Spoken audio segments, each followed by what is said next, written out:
Let's talk to our friend Andy McCarthy about it. He's a contributing editor at National Review, fellow at National Review Institute, and he's host of the McCarthy Report. And we, of course, see him as a Fox News contributor. Andy, welcome back to the show. Good to have you.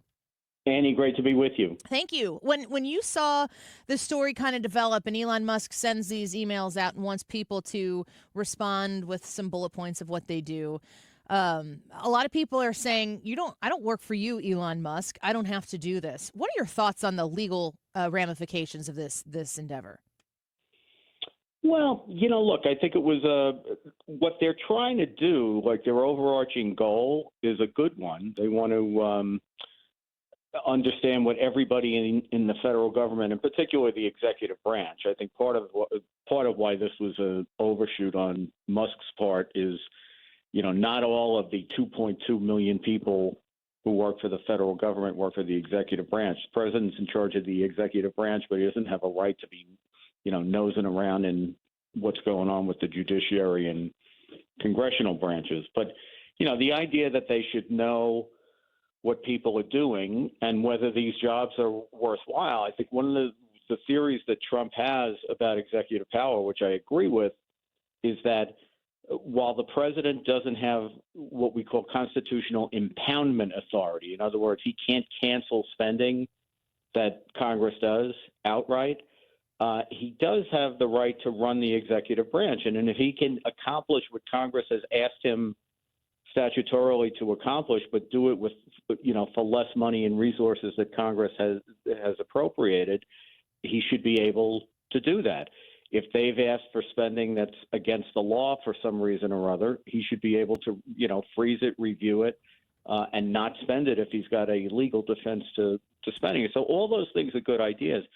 The question is, how do you go about it? And, you don't want to ask 2.2 million people, what'd you do last week? I mean, I know it sounds like it's common sense, but, if you're working at the Justice Department or the FBI or a law enforcement agency, you can't explain what you were doing last week without the possibility of either creating legal problems for the government in ongoing cases, compromising, information that shouldn't be compromised about investigations and that sort of stuff. And every big department, the Defense Department, the State Department, et cetera, are all going to have mission-related reasons why you wouldn't want to just, in an unfiltered way, have everybody describe what they were doing. Plus, Trump has installed all these people at these important agencies, Kash Patel, Pete Hegseth, Marco Rubio, Tulsi Gabbard, et cetera, because he trusts them and he thinks he can run them efficiently. So if you really want to get to the bottom of what people are doing, Musk ought to be asking, Pete Hegseth, what's going on, who's doing what at the Defense Department, and have the conversation at that level where he can use the expertise of the people who are closest to the situation that Trump trusts without having, the whipsaw and the panic that went on in the federal workforce. So I think it's a good, it's a good impulse. It's just not, this one wasn't well thought through. Yeah. We're speaking with Andy McCarthy right now, our legal expert and friend here, Fox News contributor. When I'm watching the president in these first 30 days, I mean, it's just been such a fast pace 4 weeks to watch what his administration has come in and done. And there have been, plenty of legal challenges to things that the president has signed through executive order. I'm wondering what your thoughts are, the assessment of these first 4 weeks. I got to assume that any president who comes in knows that there are going to be legal challenges. If you think that it's going to be challenged, you don't just quit and not do it. What do you think about the legal preparation that Donald Trump has had coming into this administration to get done what he said he was going to get done? Well, first of all, I agree with you entirely about the pace. I think I was 20 when this administration started a month ago. I sure feel that way. I mean, every week's been like a dog year by the time you get to the end of it. Mm-hmm. So they have taken on a lot. But on the other hand, he's got a 4-year term. And, the way politics intrudes, we're going to have midterm elections in 2026. And then the main story. I mean, Trump is such an outsized figure; he's never going to allow himself to be relegated to the sidelines. But it's going to be a big story. Who's going to be the president in 2028? Who's going to win that election? So I think Trump probably figures I have a year to 18 months to really get done the things that are of highest priority to me.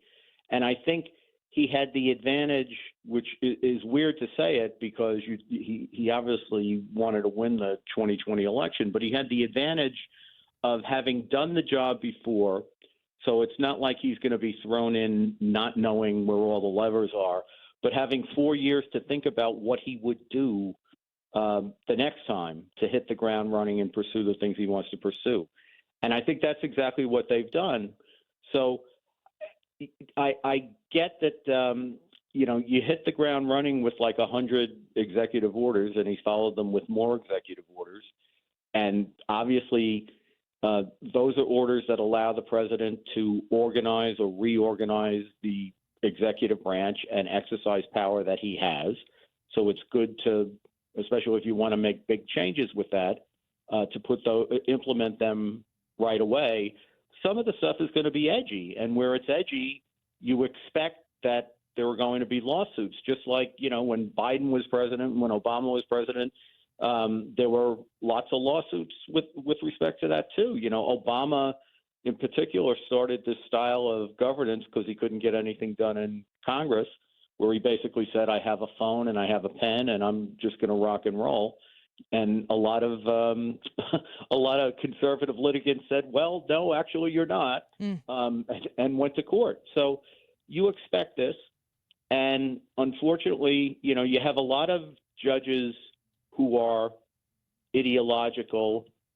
And if you know what president appointed them, you pretty much know where they're going to come out on a litigation. I think also, by the way, you have an awful lot of judges who are just trying to get it right and do the right thing. But these left-wing groups who are now challenging Trump are forum shopping to places where they think they're going to get judges who are helpful to them. So you get a lot of litigation, for example, before the district court in the District of Columbia. Just like when Biden was president, you had a lot of litigation in Florida and Texas. This is what lawyers do. They try to figure out, where's the best place I can bring my claim to try to, get a favorably disposed judge. So you have a lot of that going on. And I think you have a lot of judges who don't think it's a big deal to say, let's put the brakes on this for 2 weeks, and so I can sit through it and sort it out. Sometimes that's a good impulse. Sometimes it's a really bad impulse. We have a case right now involving the Office of Special Counsel, the guy who runs the Special Counsel's office, which kind of enforces federal laws that pertain to the federal workforce. There should be no doubt that because that lawyer is a government official who exercises executive power, President Trump should be able to remove him. He doesn't need to have a reason, even though the Congress tried to put in the civil service laws that you have to have, reasons for that. He should be able to remove him. Instead of letting him remove him, you had a district judge in Washington who said, let's wait 2 weeks. I'll have a hearing in 2 weeks. And they're trying to set up the precedent that the judiciary can basically, in any case, even when the president should win as a slam dunk, they should be able to put the brakes on it. So there's a lot of this is very frustrating in terms of pace, but it's probably more sensible to look at, what does it look like 4 months from now or 6 months from now than right this minute.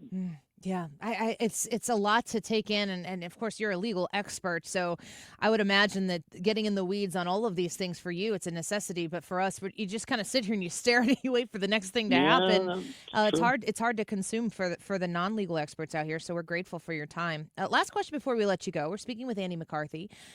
The president, of course, faced a lot of legal challenges coming into his presidency. He is a convicted felon right now. We understand how that materialized. He is working on the appeal. What are there legal challenges that Donald Trump still faces due to what the Democrats were able to successfully bring against him as far as charges go? There's no prospective charges. Like, for example, the federal cases that got dismissed, they were dismissed, particularly the one in Washington, that was dismissed without prejudice, which in theory means that when Trump gets out of office, when he's 82 4 years from now, they could ramp that case up again. That's never going to happen. And the other thing is, by then it would be by then the 2020 election will have been like many years before, so you'd be brushing up against the statute of limitations and all that stuff. So I don't think there's any of that stuff that will be revived. I do think you're going to see litigation in the appeals of the two big cases in New York. The one that you just referred to, which was the Manhattan criminal case, they have a very good chance to get that reversed on appeal, and that's going to go forward. The reason that can go forward is basically clients don't participate in an appeal. It's not like a trial where the client has to be, the defendant has to be there every day. So the appeal is something you can leave to the lawyers to do. It shouldn't interfere with President Trump's ability to be president. And the other thing that's on appeal is the atrocious civil fraud judgment that also came out of New York against Trump. I think he's got a very good chance to get the remember that damage award was almost $500 million. That's outrageous. Yeah, he's got a very good chance, I think, to get that either gutted in a way that would significantly decrease the judgment, or even get it thrown out, because the Court of Appeals got argued was not happy, it appeared at least, with what Tish James, the Attorney General of New York, did. She basically took a consumer protection statute that is basically for the protection of people who don't have the resources to fight fraudulent practices by big companies, and she applied it in a situation where you're dealing with sophisticated financial actors on both sides of a transaction who they know they have to do due diligence in their dealings with each other. And that's why, she couldn't prove any fraud. And most of the people who did business with Trump made money and said they'd love to do business with him again. It was kind of a stupid case.